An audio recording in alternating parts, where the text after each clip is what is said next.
In nomine Patris et Filii et Spiritus Sancti. Amén. Estamos celebrando el domingo llamado del Buen Pastor, segundo domingo de Pascua. Los últimos versículos de la epístola de hoy, tomada de San Pedro, porque erais como ovejas descarriadas, mas ahora os habéis vuelto al pastor y obispo de vuestras almas, la enlazan con el Evangelio y la liturgia dominical del Buen Pastor.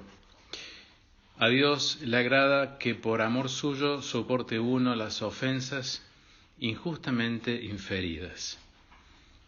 Así dice San Pedro, porque en esto está la gracia, en que uno sufriendo injustamente soporte penas por consideración a Dios. Si padecéis por obrar bien y lo sufrís, esto es gracia delante de Dios.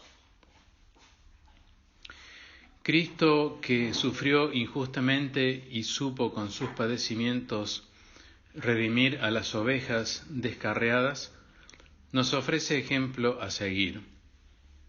Pasó ya la esclavitud de la que habla San Pedro en su epístola, pero la injusticia y el dolor durarán con el mundo, y la elección gozará de una utilidad siempre relevante. Para esto fuisteis llamados, continúa San Pedro, porque también Cristo padeció por vosotros, dejándoos ejemplo para que sigáis sus pasos. El buen pastor entonces da a las ovejas el ejemplo a seguir. Esta es la vocación y este es el carácter propio de los discípulos de Jesucristo, nos dice San Cipriano: abrazarse con la cruz de su divino Maestro, copiar fielmente a este divino original, imitarle en la paciencia con que Él sufrió todos los agravios y las persecuciones. Continúa San Pedro en su epístola: cuando lo ultrajaban, no respondía con injurias, y cuando padecía no amenazaba, sino que se encomendaba al justo juez. Al justo juez, es decir, al Padre Celestial, en cuyas manos había puesto Jesús la justicia de su causa. Magníficamente escribió Monseñor Straubinger en su libro Espiritualidad Bíblica sobre el justo juez, que es el Padre Celestial, marcando así el tenor que debe tener el buen pastor. No nos conviene, dice Monseñor Straubinger, ciertamente, que Dios sea justo en el sentido humano de la palabra. El litigante desea un justo juez cuando su causa es buena, pero cuando la causa es mala, cuando no tiene razón, ¿acaso le conviene un justo juez?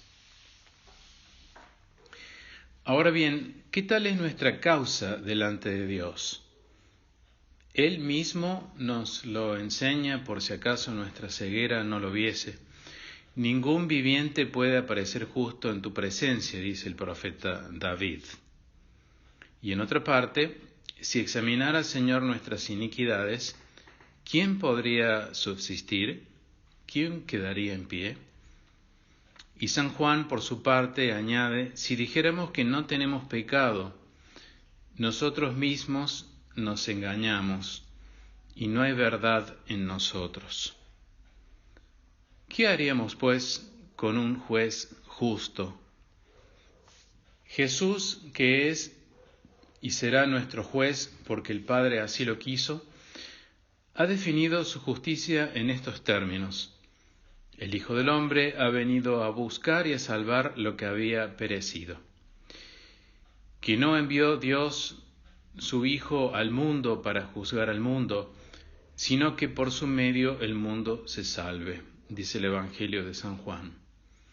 ¿En qué consiste, pues, la justicia de Dios? ¿Acaso será que el Padre sea más severo que su Hijo en materia de justicia? Parece que debiéramos dudarlo cuando vemos que San Pablo lo llama Padre de las misericordias y Dios de toda consolación, y que desde el Antiguo Testamento nos dice el mismo Padre: ¿acaso quiero yo la muerte del impío, y no antes bien que se convierta de su mal proceder y viva?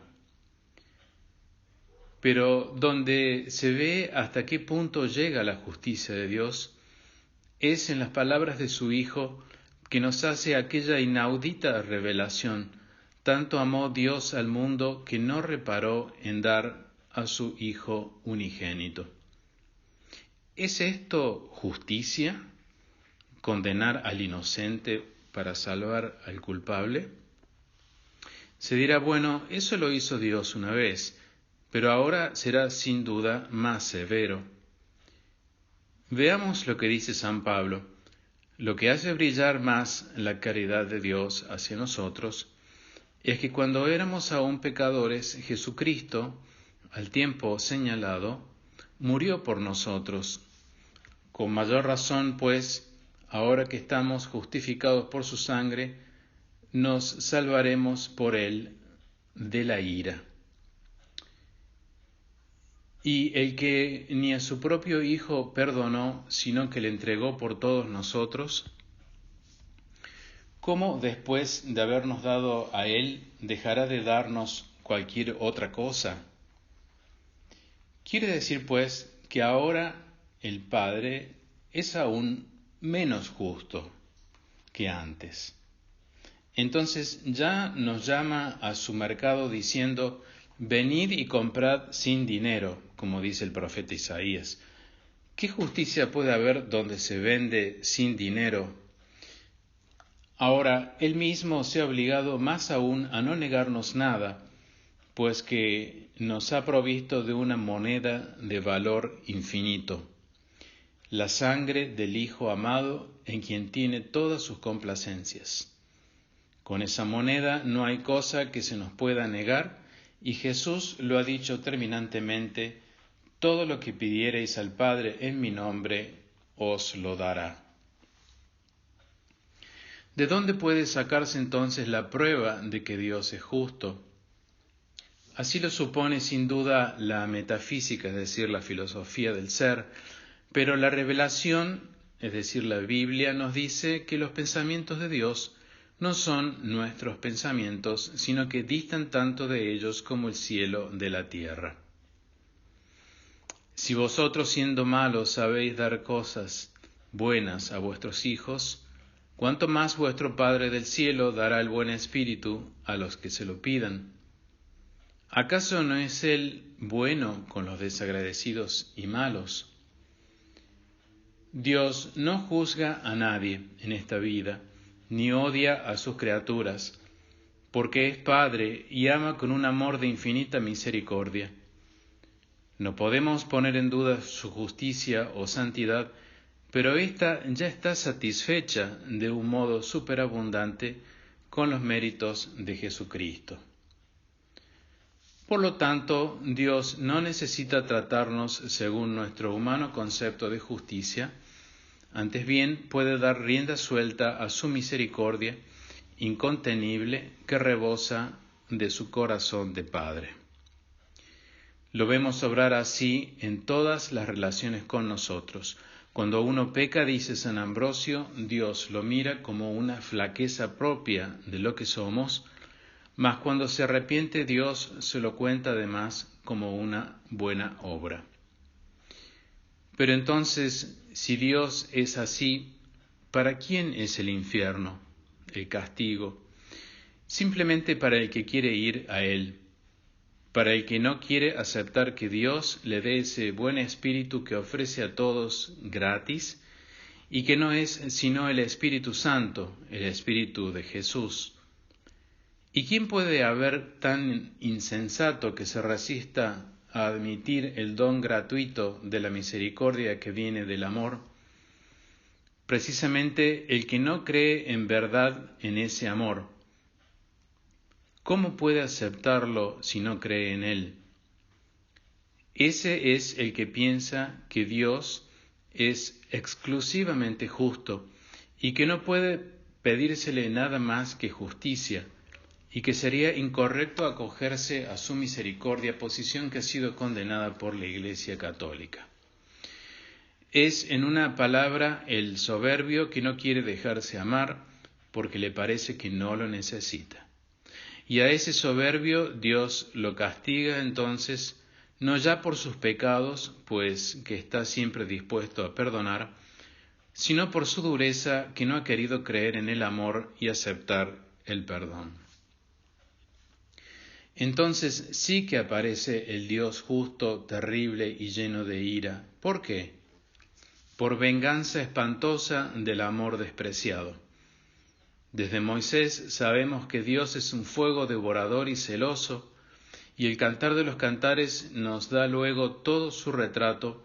El amor es fuerte como la muerte y los celos son duros como el infierno. El amor del Padre y del Hijo no se detuvo ni ante la perspectiva del Calvario, porque es fuerte como la muerte.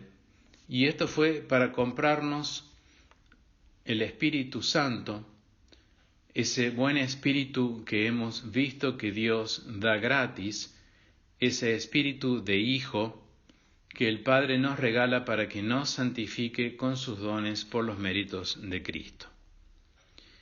Pero ay del que rechaza ese espíritu de amor, porque entonces los celos son duros como el infierno.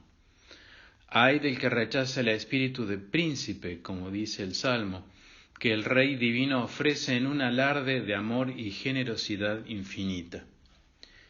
No será entonces la justicia de Dios la que juzgará sus obras, será el amor ofendido quien juzgará su desamor. ¿Acaso no es el primero de los 10 mandamientos el que nos manda devolver a Dios amor por amor? Por eso se pedirá mucha más cuenta al que mucho se le dio. Pero no por pura justicia, pues el apóstol Santiago nos enseña que Dios no está sometido a más ley que a su beneplácito. Será por celos, según dice el mismo apóstol. ¿Pensáis acaso que sin motivo, dice la Escritura, el Espíritu de Dios que habita en vosotros os ama y codicia con celos? Esta misma idea la hallamos muchas veces en Jeremías y en Ezequiel.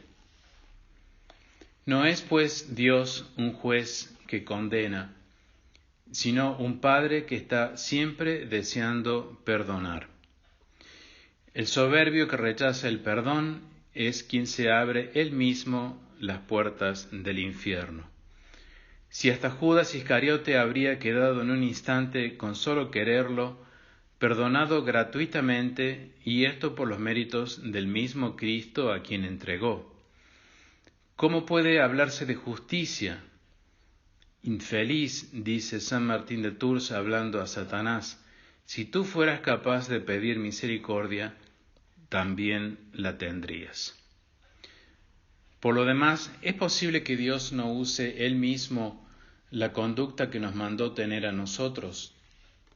Si nos mandó no resistir al mal y entregar también la túnica al que nos toma el manto, y perdonar siempre hasta 490 veces por día, y amar al enemigo y devolverle el bien por el mal, ¿cómo es posible que Dios nos mire con aquella justicia que solemos atribuir a los hombres?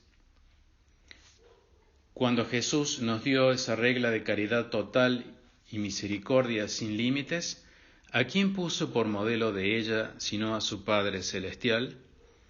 Sed perfectos, es decir, misericordiosos, como vuestro Padre Celestial es perfecto, es decir, misericordioso, que hace salir el sol sobre buenos y malos y llover sobre justos y pecadores. Si el Padre da este ejemplo, si el Hijo, que es su imagen perfecta, muere implorando perdón por sus verdugos y dejándoles su madre por herencia, ¿cómo puede un cristiano calumniar a Dios creyéndolo justo a la mezquina manera humana? Fue en vano entonces que Cristo enseñara las parábolas del Hijo pródigo y de la oveja perdida. ¿A quién se refieren esas parábolas? ¿No es acaso a la misericordia sin límites con que siempre nos mira el amor de Dios?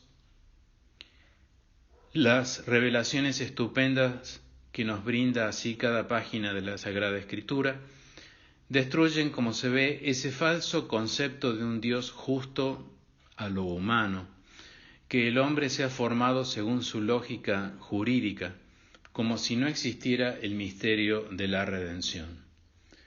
Después de esto, habrá aún quien se preocupe de defender la justicia de Dios en el sentido de que Él nunca da menos de lo que debe. Inútil defensa. Santo Tomás explica que Dios no obra nunca contra la justicia, pero sí preter justitiam, es decir, más allá de la justicia, en cuanto da mucho más de lo merecido. Y él mismo dice que Dios es misericordioso porque es justo. En efecto, la Iglesia ha condenado contra Bayo la proposición de que Dios no premia sino según nuestros méritos. Con la medida con que medís, se medirá para vosotros, y más todavía os será dado a vosotros los que oís. ¿Cómo explicar entonces ese empeño nuestro en tenerle miedo en vez de confianza? ¿Cómo no repetimos todos con David, quiero que sea tu rostro el que me juzgue? La explicación es clara, aunque asombrosa. Nuestra soberbia prefiere contar consigo misma y no con la limosna de Dios. Nuestra falta de fe, nuestra fe deformada, empequeñece a Dios y lo juzga con criterio humano, atribuyéndole sentimientos como los nuestros, en vez de sentir bien del Señor, según enseña el libro de la sabiduría. La verdad es que no queremos confiar a Dios un negocio tan importante como el de la salvación, no sea que Él nos juegue una mala partida. No nos bastan las pruebas que Dios ha dado de su amor lleno de misericordia, y es para esos tales que quieren salvarse por propia suficiencia y no por los méritos de Cristo, para quienes dijo Él su terrible palabra, el que quiere salvar su alma la perderá. Para esos duros y tardos de corazón que tratan de mentiroso a Dios, porque no creen en la declaración de amor que Él nos formula y sella con la sangre de su Hijo, para esos sí será el infierno, no por ser Dios justo, pues estaba deseando perdonarles todas sus culpas, sino por los celos de su amor desdeñado. Por eso dijo muy bien el Dante que el infierno es obra del divino amor.